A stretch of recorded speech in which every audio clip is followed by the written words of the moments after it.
Hello, I'm Daniel Becker from the HKS Library. Welcome to HKS. My colleagues and I are really looking forward to working with you this year. To start, I would like to recommend a nifty software tool to you that will make your life much easier, at least while taking classes at HKS. It's called Zotero and is a citation management tool.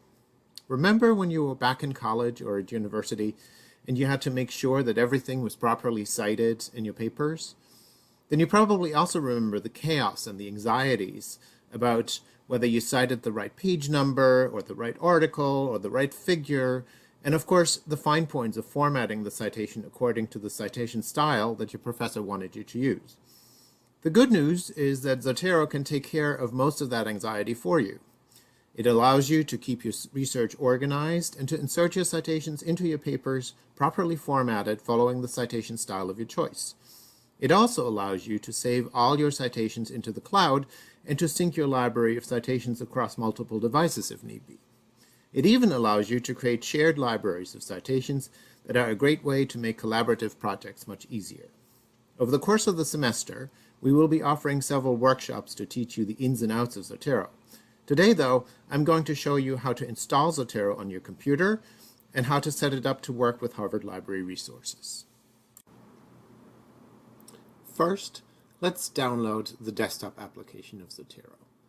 To do so, point your browser to zotero.org. That's Zotero.org. You should note that Zotero works best with Firefox and Chrome. It works so-so with Safari, because it doesn't work very well with the newest version of Safari, version 13. And it does not work at all with Microsoft Edge or Internet Explorer. When you're on Zotero.org, go to the download section by clicking on the red download button in the center of the page. You will see two blue download options. The one on the left is for the desktop application, so you want to download that and save it to your download folder. And on the right, you see an option to install a connector.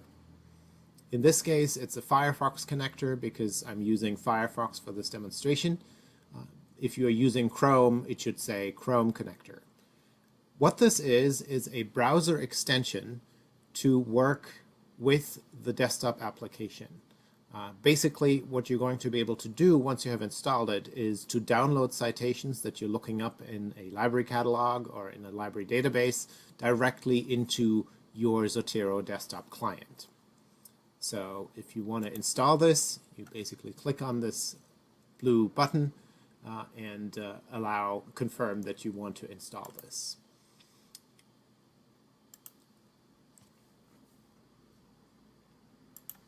Now, one thing to know is that because these connectors are browser extensions, you're going to have to install these connectors for every browser that you might want to use. So if you think that you will be using both Firefox and Chrome to do your research, you would have to reinstall this in Chrome as well as Firefox. And just to clarify, as you can see, I am on a Windows computer right now, but this works the same way on a Mac as well. While you're on this page, you also want to register for a Zotero account. This account is what allows you to sync your libraries into the cloud and make sure that you can use Zotero across multiple devices at the same time. In order to sign up for an account, click on the register link up in the top right corner of the page.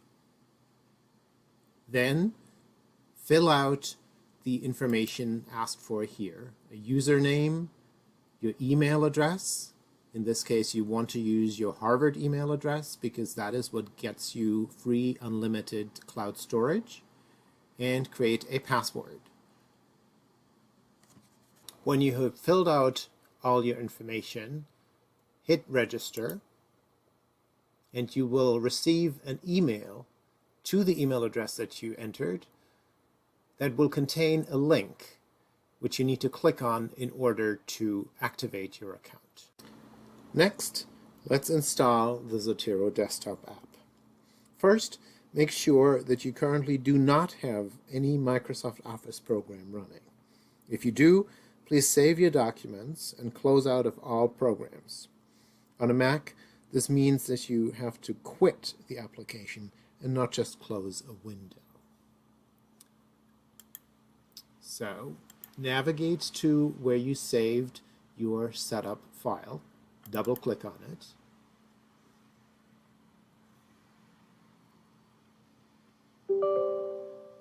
and then confirm that you want to install Zotero on your desktop. Usually, the standard installation option should suffice for your purposes.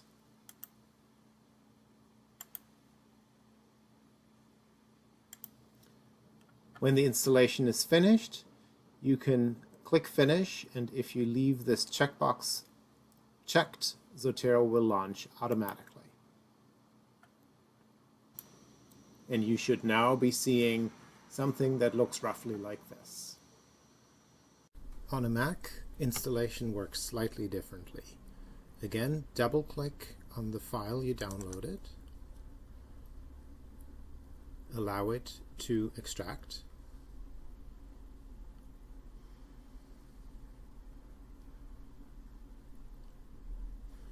and then drag the red Z icon over to your applications folder in order to install it.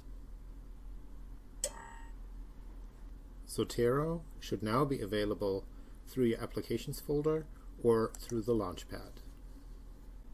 You may have to confirm that you want to open Zotero because it was downloaded from the internet and not from the App Store. Okay. Now that Zotero is installed, we need to complete just a few more steps to finish setting up the application. If you haven't already, please open Zotero, and then go to the Preferences. On a PC, you will find these under the Edit menu across the top of the Zotero window. On a Mac, the Preferences menu is under the Zotero menu on the top of your screen. First, go to the Advanced tab. That's the one with the screwdriver and the wrench symbol.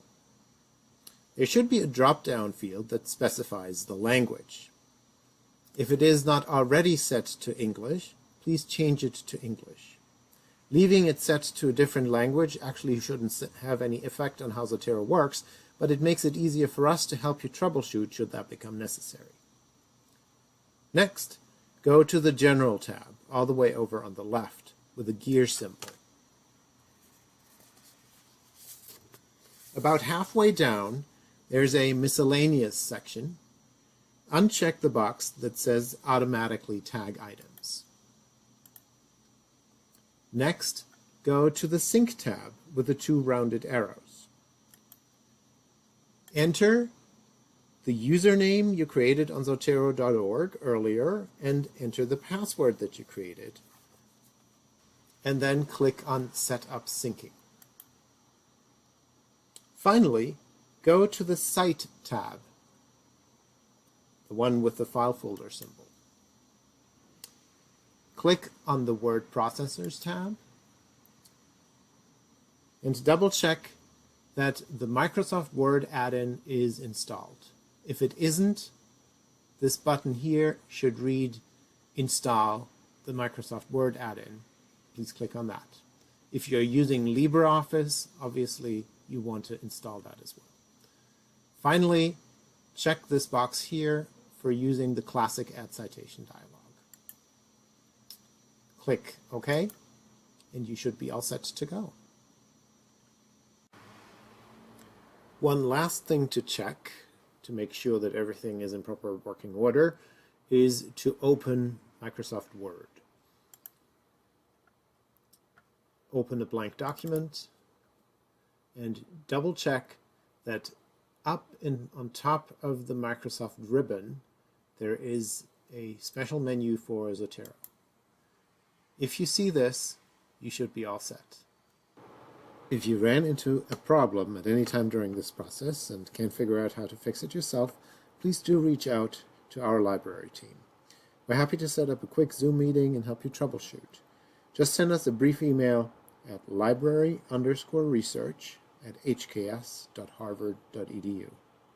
As I mentioned before, we will be offering workshops on how to use Zotero fairly soon, so keep an eye out for announcements on KNET or from your degree program.